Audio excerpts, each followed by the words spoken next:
नमस्ते, welcome to heat happy energy Amol tarot. So आज की रीडिंग में हम देखते हैं कि आपके पर्सन की करंट एनर्जीज, इस कनेक्शन की एनर्जीज क्या चल रहा है उनके दिल में, इंटेंशंस क्या है, क्या आपका हायर सेल्फ आपको बताना चाहता है, क्या करें आप। तो पहली एनर्जी जो आपके कनेक्शन की एनर्जी है वो है टू ऑफ पेंटिकल्स। देखिए ये थोड़ी अनस्टेबल एनर्जी होती है, लेकिन ज़रूरी नहीं कि केओटिक हो, कुछ लोगों के लिए हो सकती है। ये कनेक्शन शायद कुछ बैलेंस ढूंढ रहा है। यू नो ये पर्सन इमोशनली जगल कर रहे हैं किसी चीज़ को। कभी आपको प्रायोरिटी देते हैं, कभी किसी और को प्रायोरिटी देते हैं। ज़रूरी नहीं है इंसान ही हो, कोई काम हो सकता है, पेरेंट्स हो सकते हैं, कुछ भी हो सकता है।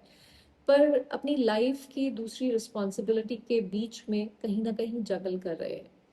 इसका मतलब ये नहीं है कि फीलिंग्स नहीं है, मतलब ये है कि इनके पास उतनी क्लैरिटी नहीं है कि किसको प्रायोरिटी देनी है, आप ही को देनी है। तो ये वो स्टेज है जहाँ पे ये कनेक्शन है, अट्रैक्शन है, लेकिन जैसे डायरेक्शन मिसिंग है। सो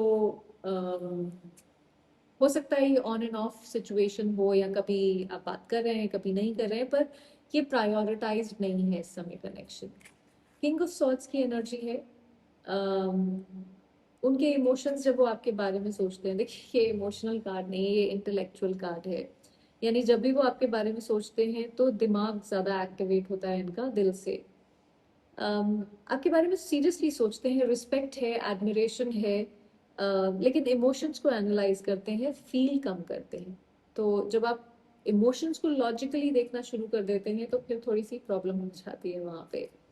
उनके लिए आप ऐसा नहीं है कि टाइम पास एनर्जी है, बट देन आपके जो स्टैंडर्ड्स हैं, जो भी आप इस समय डिजायर कर रहे हैं, डिमांड कर रहे हैं, वो इनको कहीं ना कहीं चैलेंज की तरह दिखते हैं। उनका हार्ट कहीं ना कहीं कुछ और बोलता है और दिमाग किंग ऑफ सॉर्ड्स की एनर्जी में बैठा हुआ है। सो ये कहीं अपने आप को जैसे ये बता रहे हैं कि अगर मैंने फील किया तो मैं इस सिचुएशन को कंट्रोल नहीं कर पाऊंगा, तो इमोशनली एक गार्डेड एनर्जी में आ जाते हैं। अगर लगता है आपको कि ये रीडिंग आपसे रेजोनेट करती है तो सब्सक्राइब जरूर करिएगा। डेविल की एनर्जी है। देखिए एनर्जी बहुत इंटेंस है यहाँ पे, अट्रैक्शन, अटैचमेंट, ऑब्सेशन लेवल पुल जैसे होता है डेविल के साथ। सो ये कनेक्शन उनके लिए एक ऐसा कनेक्शन है जिसको छोड़ा नहीं जा रहा है उनसे। कहीं ना कहीं किसी लेवल पे ये उनको कंट्रोल करता है, उनके माइंड को, उनके हार्ट को कंट्रोल करता है ये कनेक्शन। पर वो इस बात से भी डरते हैं कि यू नो ये कंट्रोल करता है उनको। डेविल कार्ड बेसिकली ये कह रहा है कि मुझे ये चाहिए, पर मैं अपनी पावर किसी को नहीं देना चाहता हूँ या चाहती हूँ। सो यहाँ पे क्योंकि आप अपना वो कंट्रोल बना के रखना चाहते हैं, तो यहाँ पे कभी वो जो हॉट एंड कोल्ड एनर्जी होती है वो इसलिए होती है क्योंकि छोड़ा भी नहीं जा रहा है कनेक्शन को, और कंट्रोल भी नहीं जाने दे सकते हैं। एम्प्रेस की एनर्जी है नेक्स्ट। देखिए उनकी जो एक्चुअल फीलिंग्स हैं इस सब के नीचे, इस सब जो भी वो ड्रामा कर रहे हैं उसके नीचे है एम्प्रेस। एक सॉफ्ट लविंग एनर्जी है। उनके दिल में आपको लेकर वार्मथ है, कंफर्ट है, एक इमोशनल सेफ्टी है। आप उनके लिए एक नर्चरिंग हीलिंग एनर्जी है। आप उनको वो फीलिंग देते हैं जो शायद कभी मिली ही नहीं पहले किसी और से, बीइंग एक्सेप्टेड वाली feeling, being seen, being validated without performing. जैसे वो होता है ना कि ये तुम ये करोगे तो तुम्हें ये मिल जाएगा, तो वो आपने कभी नहीं किया इनके साथ। आपने वैसे कुछ मांगा हो, कुछ कहा हो करने के लिए, वो अलग बात है, बट ये नहीं था कि ये होगा तभी मैं ये करूंगा या करूंगी। सो फीलिंग्स जेन्युइन है, पर उनकी मेच्योरिटी उस लेवल पे है जहाँ वो इस फीलिंग को संभाल नहीं पा रहे हैं अभी, मतलब उतना मैच्योरिटी लेवल नहीं है बेसिकली। सो आप उनके लिए एक होम एनर्जी है, एक सेफ एनर्जी है। अम, पर उस रिस्पॉन्सिबिलिटी जो उसके साथ आती है उस एनर्जी के, उससे कहीं ना कहीं इनको डर लगता है। तो बीनीथ द सरफेस प्यार है काफी। सिक्स ऑफ वॉन्स, देखिए ये आपको देखते हैं कॉन्फिडेंट, डिजायर्ड, वैल्यू इंसान। सिक्स ऑफ वॉन्स है जहाँ पे अगर आप देखें तो ये यू नो जैसे लोग चीयर कर रहे हैं, वो स्टेज पे खड़ी है, तो एक जैसे एक अकॉम्प्लिश्ड इंसान है, अपने आप में पावरफुल है, कोई एक ऐसे इंसान है आपको, जैसे उन्होंने पेडेस्टल पे कहीं ना कहीं दिखाया हुआ है। और ये चीज कहीं उनको शायद इंटिमिडेट भी करती है कि आप, क्योंकि जब आप यहाँ पे हैं और वो वहां पे है, देखिए वो दिखाएं कुछ भी आपको, जब आप दिल में उस तरह से सोचते हैं किसी के बारे में, तो वो थोड़ा सा कई बार परेशान करती है वो चीज।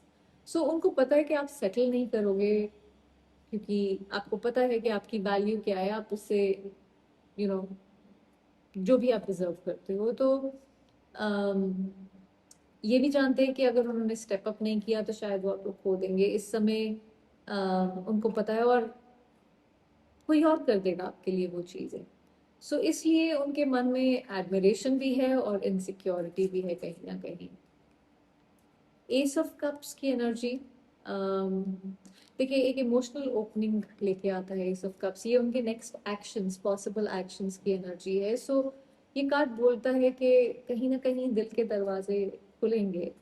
अम, हो सकता है शब्दों में नहीं, जेस्चर्स में दिखें आपको कहीं कोई मैसेज या कम्युनिकेशन, एक इनडायरेक्ट कम्युनिकेशन, किसी तरह की एक इमोशनल ऑनेस्टी की पॉसिबिलिटी दिखती है। देखिए एस ऑफ कप्स चिल्ला के नहीं आता है, वो बहुत यू नो दबे पांव आके और कुछ बताता है आपको। अ, जैसे एक फूल जब खिलता है तो आवाज नहीं होती है ना, बट वो खिल जाता है। सो ये बिगिनिंग है, गारंटी नहीं है, बट किसी तरह की कोई बिगिनिंग है, इमोशनल कोई कोई ओपनिंग है जो जहाँ पे इमोशंस आएंगे। कंसिस्टेंसी अभी सीखनी बाकी है दो, क्योंकि ये एक बिगिनिंग स्टेजेस की एनर्जी है। फाइव ऑफ कप्स, देखिए हायर सेल्फ आपका जो आपको बोल रहा है इस समय, वो बोल रहा है कि अम, जो मिल नहीं सका उस पे मत अटको, जो अभी भी है उस पे उसको देखो, और उसको क्या किया जा सकता है उसके लिए, क्या क्रिएट उसके साथ किया जा सकता है, उस पे फोकस करो। आपका दिल स्ट्रांग है, पर आप अपनी वर्थ को कभी कभी उन लोगों के हाथ में दे देते हो जो खुद ही कंफ्यूज्ड है, और जो खुद ही कंफ्यूज्ड है वो आपकी वर्थ कैसे ही समझेंगे। सो ये बेसिकली बोल रहा है कि अम, आप प्यार मांगने के लिए नहीं आए हो, आप प्यार इंस्पायर करने के लिए आए हो। सो जो आपको कंफ्यूज करता है वो आपका फ्यूचर कैसे हो सकता है, जो आपको चूज करता है वो क्लैरिटी के साथ आता है, फियर के साथ नहीं आता है। सो किसी का ऑप्शन बने रहने की जरूरत नहीं है, जो आपको ऑप्शन की तरह ट्रीट करता है उसको चॉइस की तरह छोड़ दीजिए। आपका दिल कोई वेटिंग रूम नहीं है कि किसी की क्लैरिटी का वेट करता रहेगा, सदियों तक करता रहेगा। हम एक नए साल में की शुरुआत करने वाले हैं, तो नए साल की शुरुआत एक नई एनर्जी के साथ करिए, जो आपके ऊपर फोकस हो, आप सेंटर हो अपनी लाइफ के, ना कि ये इंसान जो आपको ऑप्शन की तरह ट्रीट कर रहा है या ऑप्शन की तरह ट्रीट कर रहा है। सो अगर इस इंसान को आपकी तरफ ये पहुंचना चाहता है, आपकी तरफ आना चाहता है, इस एस ऑफ कप्स की एनर्जी को बढ़ाना चाहता है, तो फिर उसको स्टेप अप करने दीजिए। अपनी एनर्जी को वहां वेस्ट मत करिए जहां पे उसकी कद्र नहीं।